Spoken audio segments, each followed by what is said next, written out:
¿Sabías que Viplay es sponsor oficial de la Liga Profesional de Fútbol? Ingresá en viplay.bet.ar, el único sitio autorizado en la provincia para apuestas deportivas y casino online. Registrate hoy y recibí 17.000 pesos para jugar en los slots. Ingresá en viplay.bet.ar a la pestaña Entre Ríos, registrate y encendé tu pasión. Es 100% legal, seguro y confiable. Viplay es el lugar donde los argentinos nos encontramos a jugar. Viernes primaveral en la ciudad, en este viernes 12 de septiembre. El pronóstico anuncia una jornada con clima primaveral en toda la provincia. El servicio meteorológico habla de 23 grados de máxima para hoy. Para los próximos días se anticipa nubosidad variable, pero no hay anuncio de lluvias. Gualeguaychú junto a Concepción del Uruguay, Tala, Colón e Islas se prevén 7 grados de mínima, que ya fueron ampliamente superados, y las temperaturas que te contábamos recién. Arranca la rural, arranca hoy, ¿no? En realidad lo grueso, lo importante estará mañana y fundamentalmente el domingo, pero con actividades ganaderas y la charla de Lachas Lázari, que es el hijo de Lita de Lázari, ¿no? ¿Se acuerdan? Lita no está en este plano, partió, pero era la que caminaba y caminaba buscando precios. Lacha es economista, creo que es un economista bastante cercano a las ideas del presidente Milei, ¿no? Bueno, vendrá a la rural a exponer, es la exposición número 132 de Ganadería, Industria, Comercio, y está todo listo para ratificar que es la muestra más importante de la provincia. El viernes comienzan las actividades, pero la expo comercial tendrá lugar sábado y domingo, marcada expectativa para un mega evento que va a tener todos los condimentos. Dicen desde la rural que además aclaran que este año, como viene siendo, el estacionamiento será gratuito. Reemplazaron 9 caños de la red cloacal tras una fuerte obstrucción. Los arreglos se hicieron en Ruchi, entre Tre de Caballería y Avenida del Valle. Se reemplazaron todos los caños de la cuadra por una obstrucción en diversos tramos. Choque fatal en la ruta 14, murió un hombre tras colisionar un camión y volcar. La víctima se domiciliaba en Villa Adela, en el departamento de Concordia. El siniestro vial se habría dado por alcance. La Policía Provincial realiza las pericias de rigor. Bueno, ayer finalmente, ¿se acuerdan que te contábamos temprano que el gobernador viajaba a Buenos Aires con la difícil, titánica tarea de convencer al presidente de la Nación, junto a los otros gobernadores que se sumaban a la mesa federal, como Esdero, gobernador de Chaco, y Cornejo de Mendoza, de convencer al presidente que no vete los ATNs. Me hizo acordar a la película Luna de Avellaneda, ¿no? Cuando Fanego dice que hay un montón de gente pidiendo que Bush no haga algo, pero Bush se caga en lo que quiere la gente. Bueno, un poco pasó lo mismo, ¿no? Los gobernadores, no solo los aliados del gobierno, gobernadores que tienen alianzas con el gobierno, como el caso de Frigerio, Esdero y Cornejo, se lo pidieron los otros gobernadores, pero el presidente más tarde vetó esto. Lo cierto es que Frigerio ayer estuvo en esta mesa, fue parte de la foto entre el Poder Ejecutivo, estuvo el nuevo ministro, ponele nuevo, ¿no? Porque era secretario, lo que cambió es el rango, de Lisandro Catalán, el jefe de gabinete Guillermo Francos y el ministro de Economía Luis Caputo de un lado, del otro lado Alfredo Cornejo, Frigerio y Esdero del otro lado de la mesa, en una mesa que el gobierno en algún momento tuvo la ilusión esté más poblada de gobernadores, y finalmente eso no pasó, ¿no? Son los que te mencionaba recién, los que fueron, que son los gobernadores que tienen sus acuerdos electorales en cada provincia. De hecho, después del veto del presidente, que se conoció ayer, el presidente vetó la ley de distribución de ATN y devolvió el proyecto al Senado. Lo firmó durante la tarde del jueves a este decreto que bloquea la medida aprobada por el Congreso y establecía el reparto de fondos solicitado por los gobernadores. Esos gobernadores de Provincias Unidas, que son estos gobernadores que se han mostrado juntos, entre los que está Vidal, Nacho Torres, Yarlora, Puyaro y Sadir, lo cierto es que a las 11:30 de la mañana de hoy van a dar una conferencia de prensa en la exposición rural de Río Cuarto, en medio de la tensión por una convocatoria al diálogo que no se extendió a todos los mandatarios.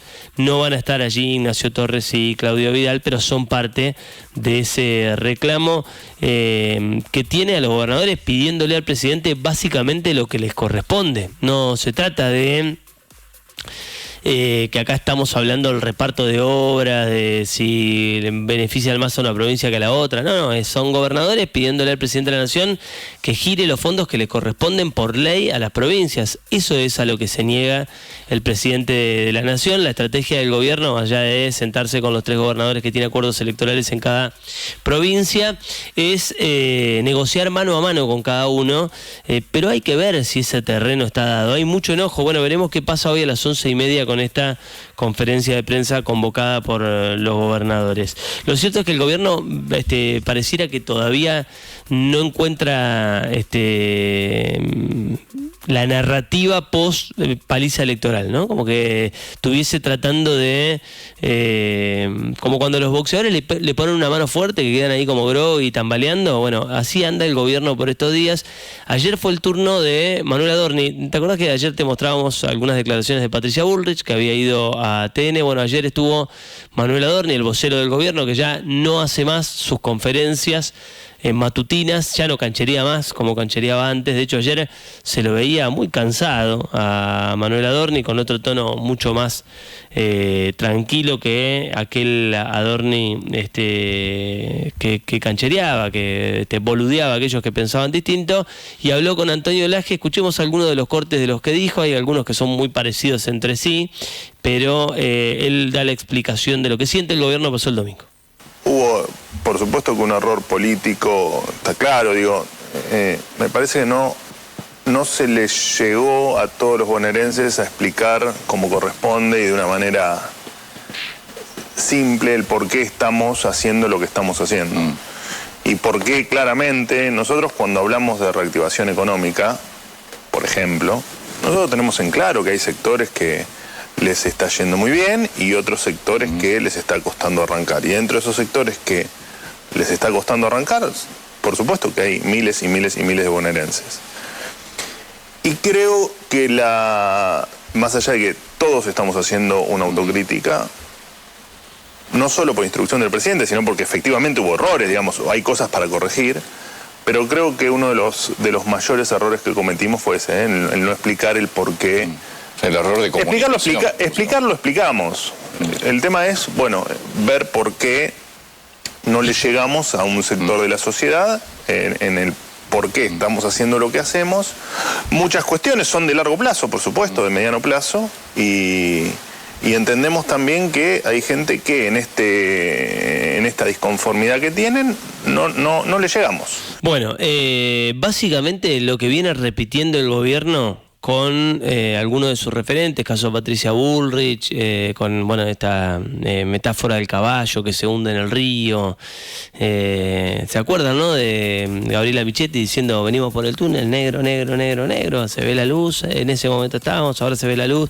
Bueno, esas metáforas para tratar de explicar la Argentina que nos toca vivir a todos, que la entendemos bastante fácil, no es tan difícil. Es si vos tenés que ir a pagar la luz y no te alcanza, si no podés llenar el changuito del supermercado, si antes destinabas un porcentaje de tu sueldo sumamente inferior al que tenés que destinar hoy para pagar la luz y el gas o para pagar la prepaga. Bueno, no hay mucha manera de explicar o no hace falta explicar tanto eso, ¿no? Porque pareciera que el gobierno desde hace ya algunos días lo que busca instalar es, somos buenos pero ustedes no se dan cuenta, como que fuésemos medio tarados, ¿no? Y que el gobierno no logra explicarnos lo bien que están las cosas, lo fabuloso que es todo. Y no pudimos. ¿Por qué perdiste? Porque no le pudimos hacer ver a la gente lo bien que estamos,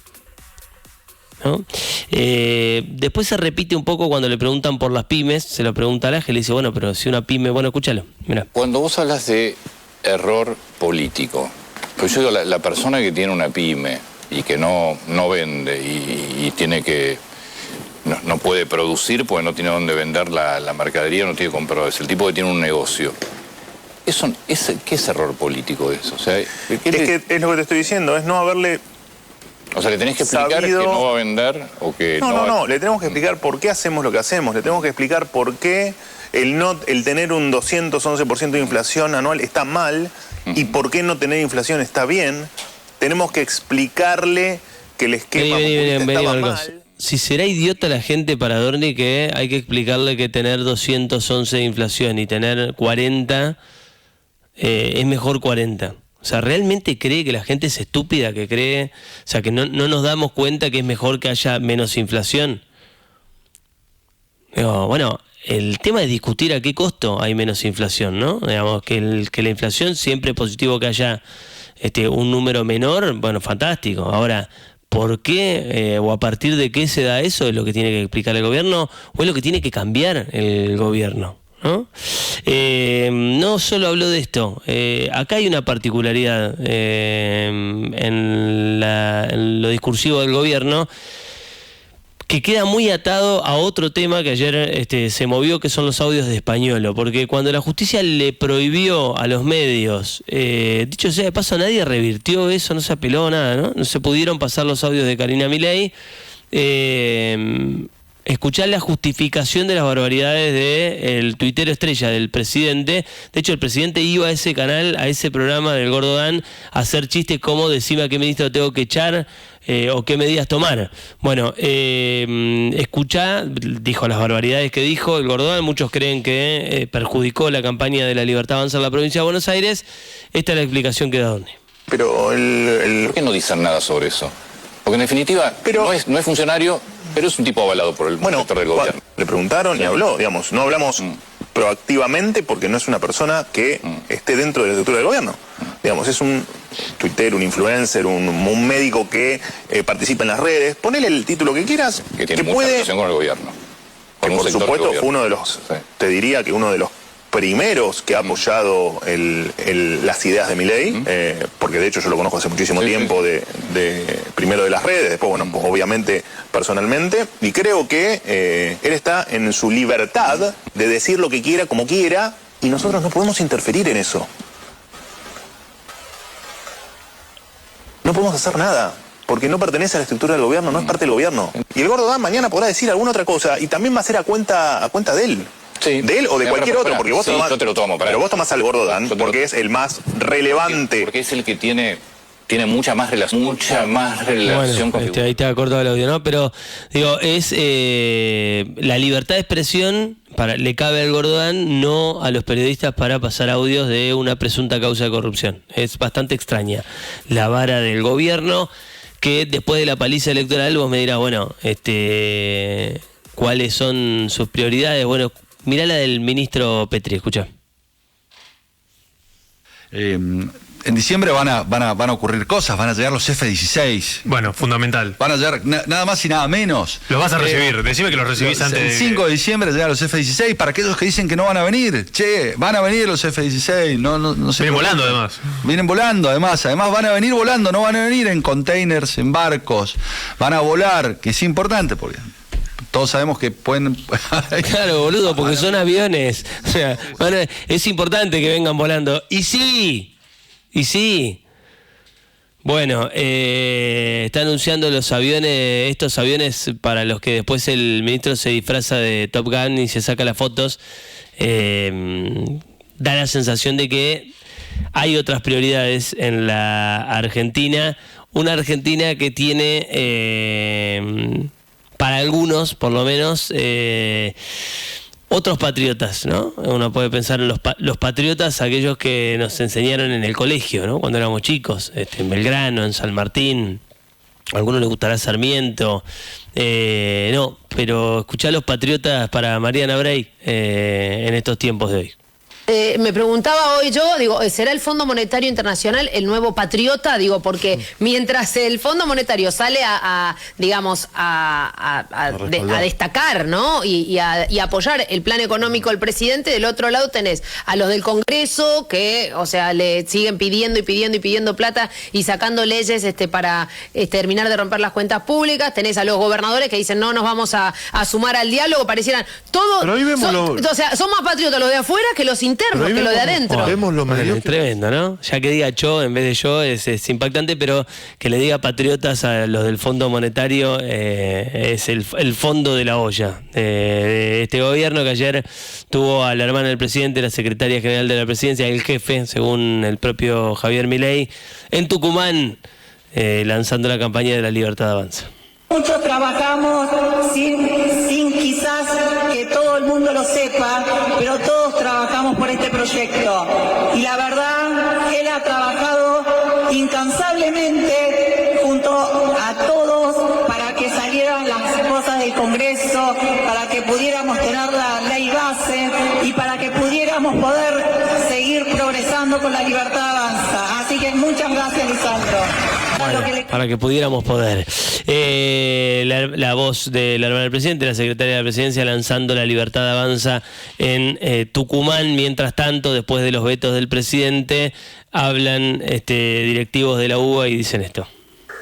Efectivamente, el presidente de la Nación tenía la posibilidad efectiva de corregir errores, tenía a su firma la posibilidad de promulgar una ley que para su aplicación requería una inversión del 0,14% del PBI, absolutamente marginal y que sin comprometer fiscalmente a nuestro Estado garantizaba las condiciones mínimas indispensables para poder llegar a fin de año funcionando con normalidad. Eso no sucedió y necesitamos realmente con urgencia que el Congreso de la Nación pueda sostener esta ley cuando trate el veto. Por tanto, manifestar que vamos a trabajar de aquí a la sesión en cada una de las provincias del país, rectores y rectoras, para sensibilizar a los legisladores nacionales respecto de la importancia de que eso suceda en la Cámara de Diputados, que vamos a poner todo nuestro empeño para conversar con la sociedad argentina respecto de la necesidad de que esto se priorice y se custodie, y que vamos a advertir, como lo venimos haciendo con mucha responsabilidad desde hace 2 años, porque no queríamos llegar a esta situación, que necesitamos que se sostenga la ley de financiamiento universitario para solucionar los problemas presentes y pasados, actualizando presupuesto y salario conforme a la inflación registrada, pero necesitamos también que el Congreso Nacional apruebe un presupuesto. Bueno, 0,14, eso es lo que dicen desde la Universidad de Buenos Aires, le lleva al gobierno del PBI financiar las universidades, prioridades, ¿no? Hablábamos de los F-16 recién, que el gobierno va a traer en diciembre, pero no es lo único. Este es un testimonio agarrador que ayer se hizo viral de una jubilada en la provincia de Buenos Aires. Decía esto: estamos muy mal económicamente, esto no va más. Por favor, si ustedes necesitan, vivo en la esquina, aunque sea para tomar agua. Muchas gracias. Por favor, saquemos a esta manga de hijos de puta. Perdón, Antonio, pero estoy muy angustiada. Gracias a Dios. ¿Su nombre? Sara Martínez. ¿Cómo vive, Sara? Cuéntenos. Alquilando con un marido discapacitado de 81 años. Tiene una pensión, jubilación y soy jubilada. Hago milagros para llegar a fin de mes. Es más, tuve que ir a ver hoy para comprarme otro celular. Bueno, la palabra de una vecina, tal vez ahí están las explicaciones de la derrota del domingo del gobierno, no tanto en el armado de pareja o si falta un fiscal en alguna escuela. Parece que cómo la está pasando la gente, la inmensa mayoría de la gente debería generarle al gobierno una reacción que hasta ahora no ha tenido, y que su vocero de gobierno dice que el problema es que no le explicaron a esta gente lo bien que va todo, ¿no? La verdad que es impactante escuchar el testimonio de esta mujer. Antes de pasar al tema de Bolsonaro, escuchemos, ayer comentamos una nota de Joaquín Morales Solá, muy fuerte, una nota en donde habla de la idea de algún sector de que el presidente no termine su mandato, cosa que sería para mí muy negativo. Y decía esto, escucha.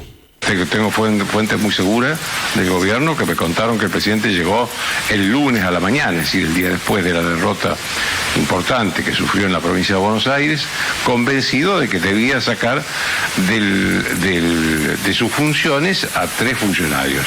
A los 2 primos Menem, que son el presidente de la Cámara de Diputados, que se tenía que ir a la Cámara de Diputados, dejar de hacer política en la Casa de Gobierno y anunciar que el 10 de diciembre, cuando se vence su mandato actual como presidente de la Cámara de Diputados, no iba a buscar una reelección en ese cargo, iba a ser un diputado más, que iba a renunciar Eduardo Lule Menem, que es el subsecretario, uno de los subsecretarios de la presidencia y principal colaborador de su hermana Karina Milei, y Sebastián Pareja, que fue el armador de la provincia de Buenos Aires.